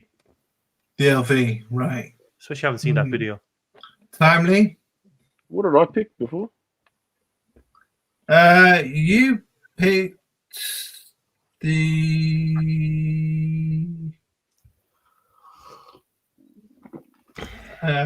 didn't see what you picked. I probably didn't pick them, so I get to pick now. Yay! Yeah, I'll go with what you picked, the Vidalainen. Yeah. He's such a darling of the watch world. I think it's pretty evident he's going to do well. Petit Guiden. I Herbinator. Oh, Herbinator. Got you guys. Amazing content as per usual. Great panel. Until next one, take it easy, guys. Take care, Herbinator, my friend. And I'll share the pictures of your reverso with the other guys. And yeah, my man. See you on the next one. Thanks a lot. Hope to join the Reverso family soon. Thanks for the kind comment. And Riskful Ignorance says LV Samurai Automation for the win. Yeah, pretty cool. So I love the Amador, and I know that Christopher Ward are going to become the new darlings of the GPHG and maybe the new Tudors in the future of the GPHG. So what time is that supposed to say? 10:10. It's on dials on the top. I don't buy into Christopher Ward, to be honest with you, but a lot of people love them. But I love the Cornell watch that didn't make it through, but and I knew that the Nomos would go through because it was such a Watches and Wonders. Everyone talked about it, and it's gone through. It's gone through. I didn't want the Mad editions to go through because I thought that would. You want Abdul? Yeah, I didn't really want this second generation to go through because it had been done. I thought the Otsuka Low-Tech, because it won the Petit Gris last year. Yeah. I thought I didn't really want it to win. The Moser, it comes as a kit with the chronograph. Is there a iPhone charger that comes with that? It's a digital watch. Yeah, it's a Bluetooth digital watch. So I didn't want that. I didn't want that to go through. But it's gone through. So out of these, I'm picking. I think the Nomos will, or Christopher Ward will take it. But I'd like the Amida to take it. Abdul, what do you reckon? Exactly the same, Thomas. I think the Christopher Ward will take it, even though the Nomos is very close. But I really want Amida. Mathieu, the brand owner of Amida, is our watch designer. Mathieu Allegri. Yeah, and he's an awesome guy. Wish him all the best. And his watches are really cool. So I hope he wins. But like you said, there are some brands where you can see a pattern in several years in a row. And I think Christopher Ward would be one of these brands that would win a couple of years in a row then. Yeah. What about you, Ben? I'm going to go with the Amida as well. Yeah. It's trying to do something very different. I know the Mad 2 is very different as well. Christopher Ward is just trying to ape Chapek. H. Moser is a smartwatch. The Nomos is too sleep-inducing. And the Ostuka. Well, no, I'm going to go with the Amida. The Amida is an old watch. It's a 1960s or 70s watch, isn't it, Abdul? Yeah, it's a revival of the complication from the 70s. Cool. It's so cool. It's the all they've done is they made a glass case back for the top, and they made it sort of display case back so you can see the movement, which I think looks so cool. Yeah, so you cool. have mirrors also. So very cool. But the pictures on yeah. the website don't show the display for some reason. The display is here, like. Yeah, it's like a gun power sort of gun power display. Yeah. And I love the colors that he uses. The orange and silver contrasts. Very cool. Yeah. Well, your choices sound timely. What's your pick? Well, I don't like any of them, but I reckon that orange piece of shit's going to win. Yeah. As sad as it sounds. Yeah, Chapek ripoff. Yeah. That bucket of shit's going to probably win it.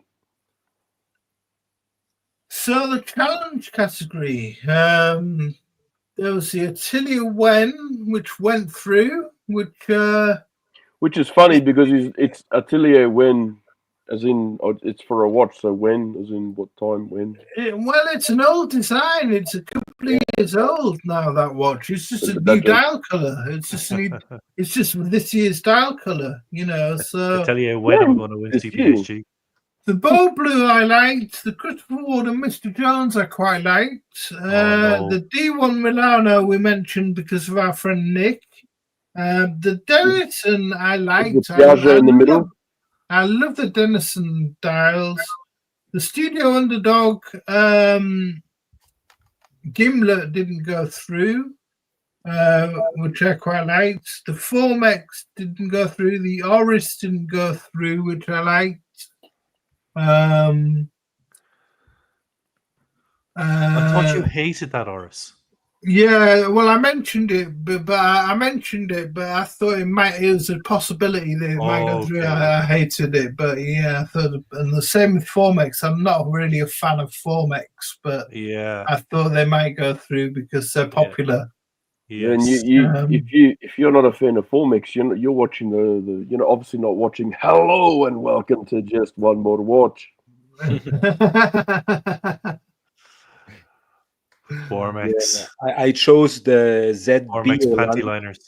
Snake. You chose which one, Abdul? I showed the snake one, the ZB. Wings or no wings?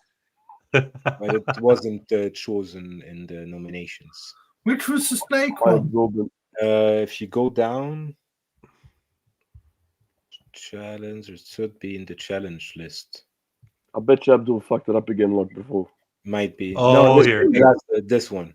Yeah. You're lucky. You're lucky you got away with it. Yeah, I got one. The last one. I just thought if we had more viewers, we definitely have been cancelled by now. Yeah, I just thought it was very interesting. It goes around this. You like the Walbrook, didn't you, Ben? You like the Walbrook, didn't you? Yeah, they're kind of. It's a cheap Glasuta Original, isn't it? In terms of style, diver style.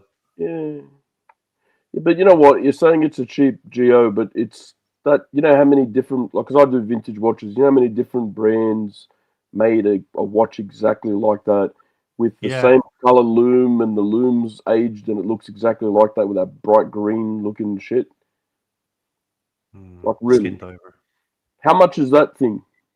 The Walbrook, they're very cheap. How much? I need to open it in a new tab because otherwise it keeps No, skipping. otherwise yeah. How much is that? What's that in normal people money? Well, in euros, it's about 900 as well. It's almost 1-for-1 with Swiss francs. In Aussie dollars, mate, it's about 600, I'd say. 500-600 $600. No, sorry. Where you going? I've gone the wrong way. You I'd say up. You got to double it. About 1600. Holy shit for that!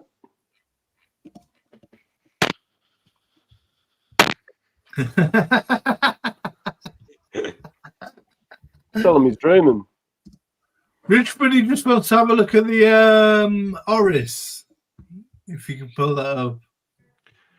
$1,700. Or you could go on eBay and find a 36 mil of any fucking old brand that looks like it for like $250 Australian. Yeah. Oh, here's the mustard unimaginative fucking thing from before as well. Yeah, but it's well executed though. It is very well executed. It is well executed. Yeah. It's just the only reason I didn't like it was it's nothing new from Morris. It's nothing special or new. It's the same old line, but just different dial colours. A couple of years. Ladies and gentlemen of the creativity team at Oris, we need to get something to win this GPHG fucking hair product awards. What are we gonna do? Let's make our watch in yellow. Done. That's a winner. Let's do it. But not just yellow. They just mustard made a couple yellow, of different that's colours. The colour of the mustard in my They did mustard yellow, they did blue, they did a pink, I think. They did but they're too late to the coloured dial game. I think Thomas, the inspiration I'm getting from Rolex and Omega were doing coloured dials ages ago. No, but in terms of a competition and something unique, it's shite, right? We can all acknowledge that. But it ticks a lot of boxes for me. Like the applied, the alpha numerals, the Arabic numerals, the case finishing, the polishing, the applied indices, just the hands seem to be really well done. It's an iconic watch in its own right. I think it's beautiful. Like, they're not that expensive either. Like, they're 2,000 euros, maybe 3,500 Aussie dollars. But yeah, in terms of Chile says Fruit Pastels colours have been done to death now. Yeah, I agree. Yeah, I'm with Rich Buddy on this. I like it. I like the colour. I like the numerals. It's very well done. And it's a good size and it's a good thickness. 2,000. Like, she said. For 2,000 quid. Out, I like it. It's a nice numerals and colour. Yeah, 2,000 Swiss francs is good price. Good price. So let's just go back to the nominated ones. What we got? What do we reckon out of these? Then I'd like the Denison, the Chrono Tokyo. I think will take it. I like the Behrens. I like the Behrens a lot, to be honest. It looks really nice. Really, 1,000 francs. Pretty cool, mechanical looking watch. What do you think, Ben? Ben? The Behrens, the one top right one. Top right, the one that looks like a transformer. Yes, exactly. Okay. Yes, exactly. Yes, yes, that's right. I love the way you owned that. The time bit looks like a bike lock, though. The numbers, like a bike lock, the chain lock. Yeah, the way you do a lock. Yeah. Ben never had a bike. See, he just probably went around bolt cutting the fucking things off and not using the lock, see? Timely, slanderous. I don't know. Probably the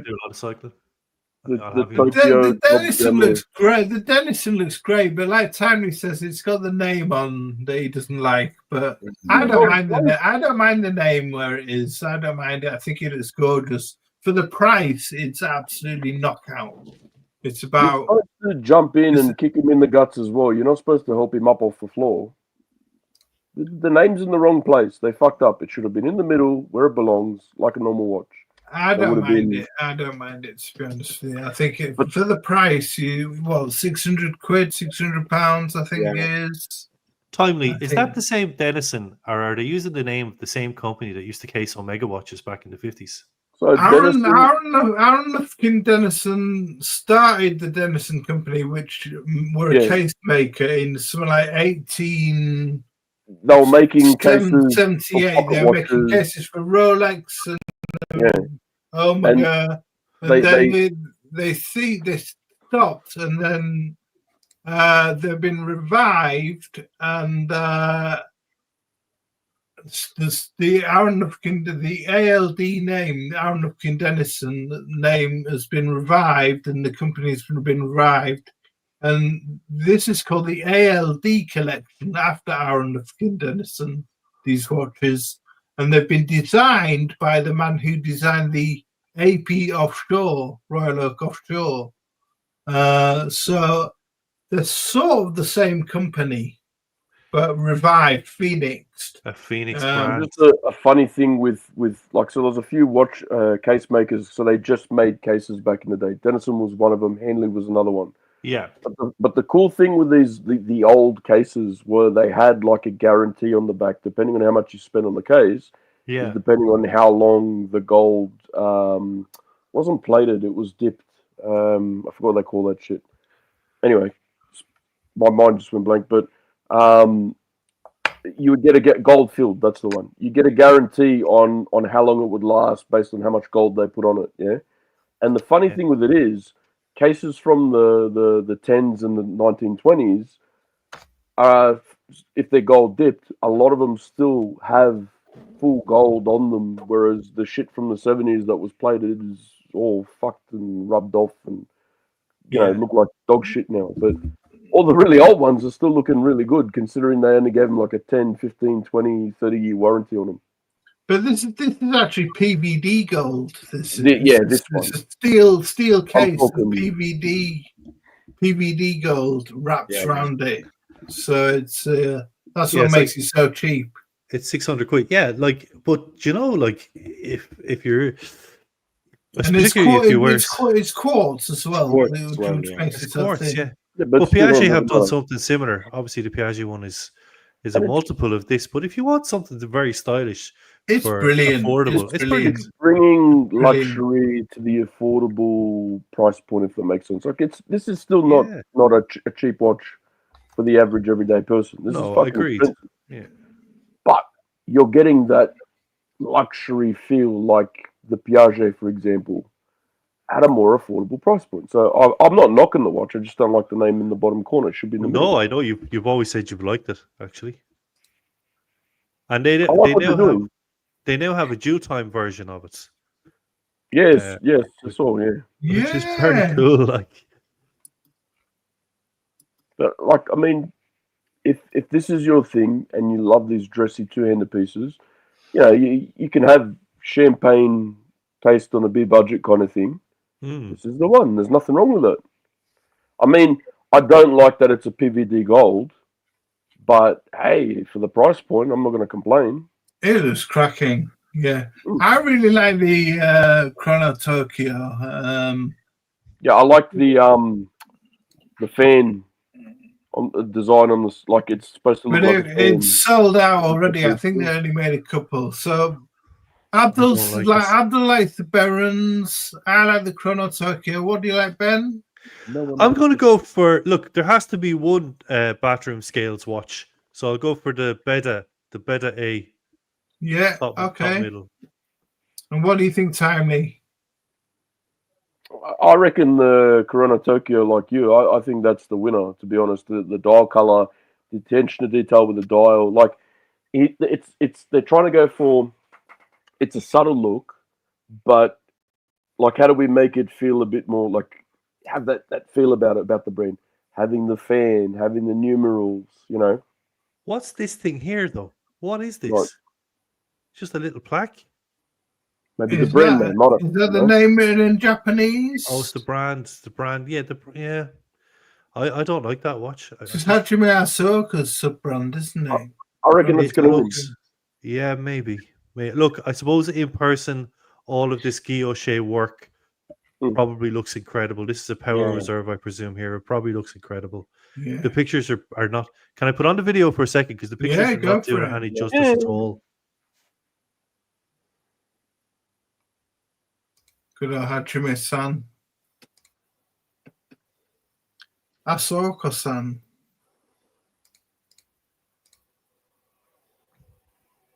Beautiful, look at that.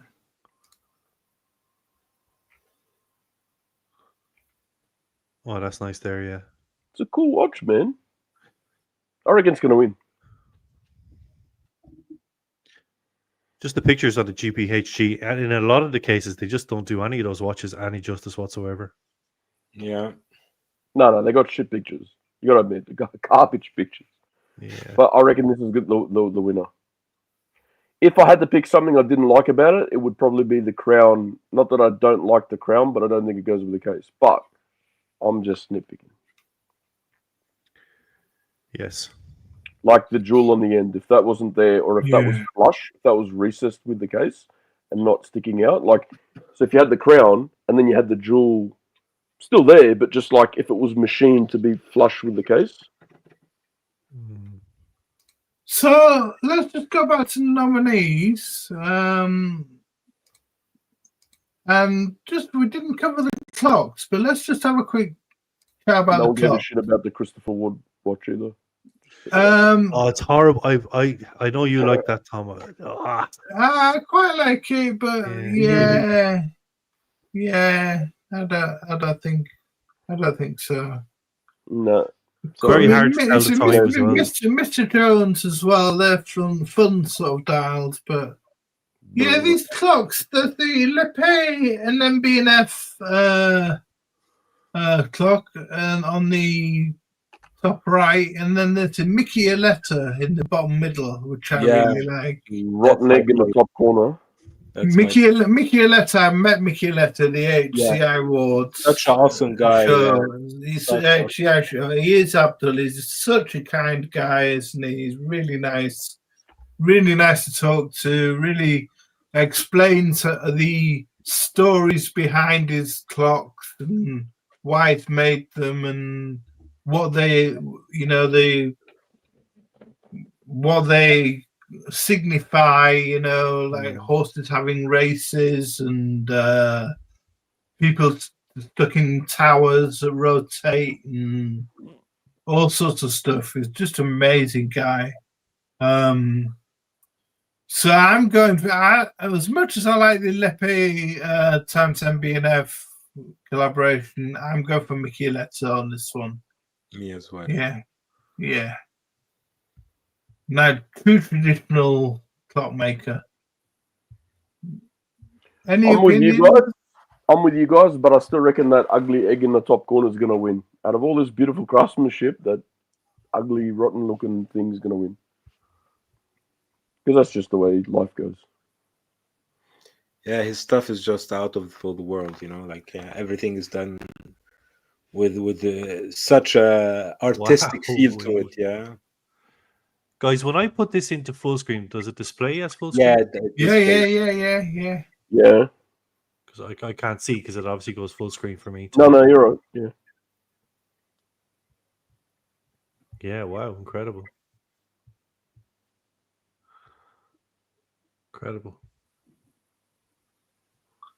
Yeah, so that's my favorite, and the MB&F. If there's a video about that one, is there a video on the MB&F one? Sorry, Lepay. Lepay. The Anton Chirikov egg is interesting as well. This one would be like the best one to put on your table at work if you're a CA. Yeah. This is a boardroom clock, isn't it? Yeah, this would be my pick. Yeah. Sorry, guys, my sister is just at the door. 1 sec.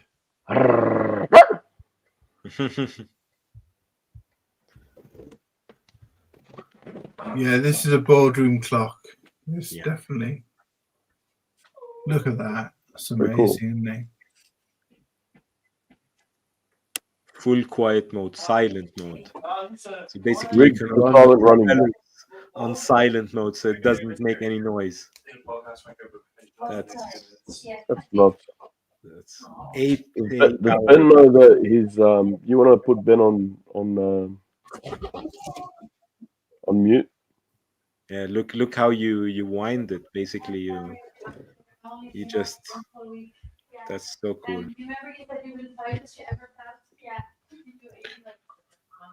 Very cool. Very It's amazing to cool. listen to real Irish Yeah. people talk. Uh-huh. You know they're Sorry? talking, you just can't understand the word they're saying. Yeah. You should try and Yeah. listen to people from Cork. No, I'm Very, good. very cool, those. Yeah, really cool. Functional art, exactly. Yeah, functional Anything Irish, else? really. Just have a quick look at the Anton Chirkov egg. That's an interesting one. Yeah, but I'll be honest with you, when you see all the other ones and like, you know, oh, look at this and this all moves with it, and someone just pulls out a fucking egg. It's a bit of a letdown.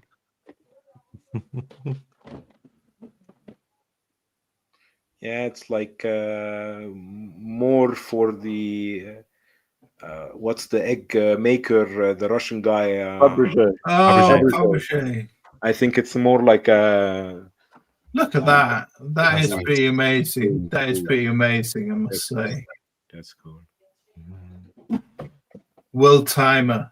World timer in that format is pretty neat. Yeah. That is gorgeous. So do you have to travel with it? Ooh. No, I think it's a pretty stationary Why one. is it shaking like that? Oh. Wow. Ooh, I bought something for $15 that does that. What's everyone so fucking excited about? It's noise like that, wasn't it? They're called wibble wobbles. Yeah. In Japan, you buy a Daruma for $15. It does the same thing. Everyone's fucking excited. It doesn't all the time, but Does so the for me- true open or what? Is it closed and then it opens? Could you open the true lobe, Ben? I don't think so. So it's which probably the still trilobe, good. sorry. Yeah. Apologies. I am. I like Okay. that submarine looking thing in the top right corner. I reckon that was pretty cool. The MBNF Lippe. Yeah. Mm.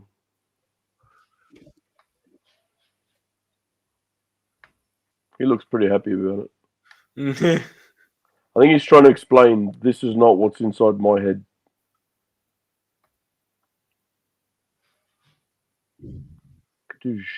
Mind blown.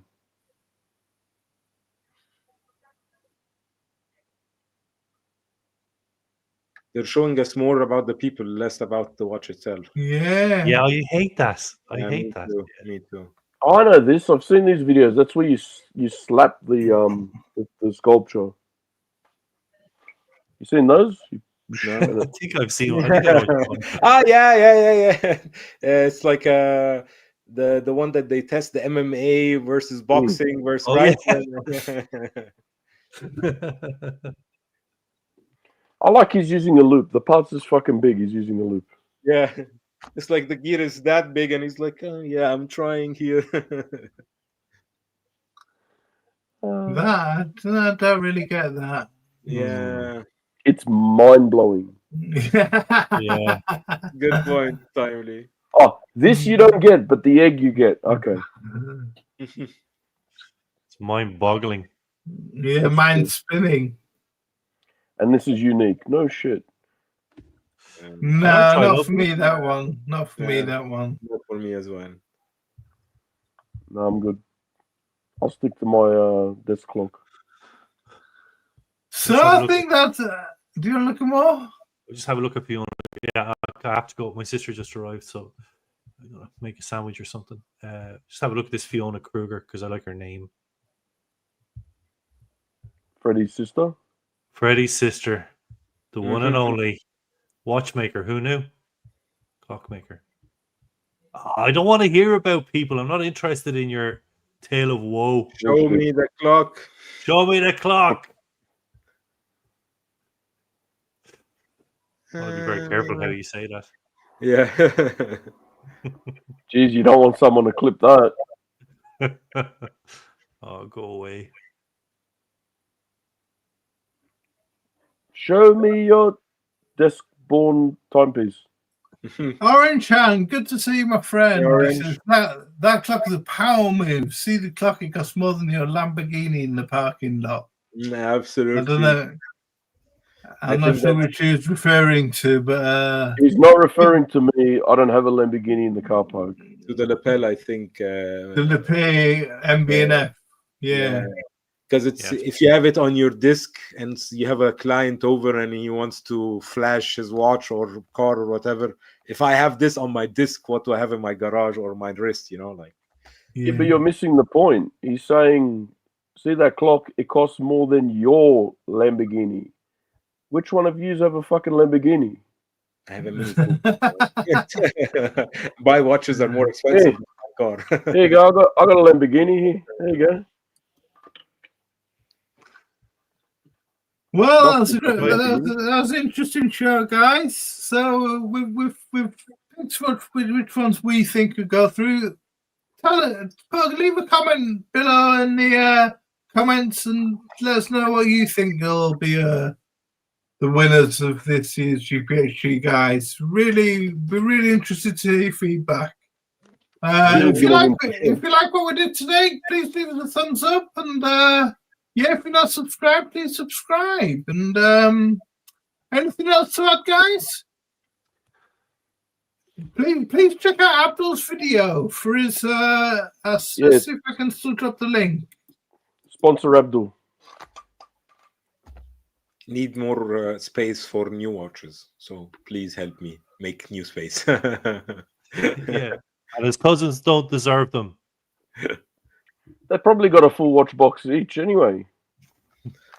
Yeah, I have more than full one watch box. That's the issue. I started with the other, and I'm like, okay, now I need less watch boxes because otherwise I'll fill them anyways. There you go. Yeah, there's a link to go to Abdul's video for the watches he's selling. Don't sell your Explorer 2. You better slip Thomas a 20 or something for all this. Yeah. Don't sell your Explorer 2, Abdul, please. Do not sell your Explorer 2. I will come to the Black Forest. I will find you. Everybody is telling me the same. I might keep it. Better. You're going to keep your Datejust, aren't you? Yeah, you like your Datejust. You like your Datejust. But what I have is an Explorer 2 and a specific set of skills. But he's going to be getting a nice jump power lyric, so he's got to find money. Yeah. So, I wouldn't even dare to tell you what to do, Abdul. Don't sell that Explorer 2. Yeah, I won't tell you what to do. Don't sell it. And I believe Rich Buddy's got a stream coming up on Saturday tomorrow night. Is it Rich Buddy? Oh, he's got a Lamborghini. Do you want to drop the Rich Buddy? Do you just want to drop the link to your show tonight? Just drop the link in the chat to your show. You've got a wrench. You've got a wrench. I think you're doing a stream on your channel, so just drop the link to that, and that'd be cool. But yeah, thanks a lot for joining us, guys. Thanks everybody in the comments. Anything to add, Timely? Get a reverso. Get a reverso. Hurry up, Ben. Pull the trigger. Shoot the lock off the wallet. Throw some cash at it, and you'll be happier. You'll be broke, but you'll be happier. Yeah. Yeah, Abdul. so Richmond's just left the link to his stream in tomorrow in the chat, so check that out. Yeah. There you go. The link is there. Abdul, sell all your shit, man, so you can go buy the lyric. Hurry up. Yeah. And Thomas, you just enjoy that Breguet, mate. Yeah, I do. I do. What a watch. Do you know, I'm thrilled for you that there's a very similar Breguet in GPHG this year. Yeah, well, I know it's mine's got two hands, but you're gonna get a shampoo award too, are you? Yeah. GPHD. Say again? I said you're gonna get a shampoo award as well. This GPHD award. You gotta watch it because I'm worth it. Because I've got no hair. Oh, there's that too, yeah. Don't start scratching your friggin' head, Abdul, now just to rub it in. Okay, guys, on that note, we'll leave you. Yeah. Take care, everyone. See you in the next one. See you later, guys.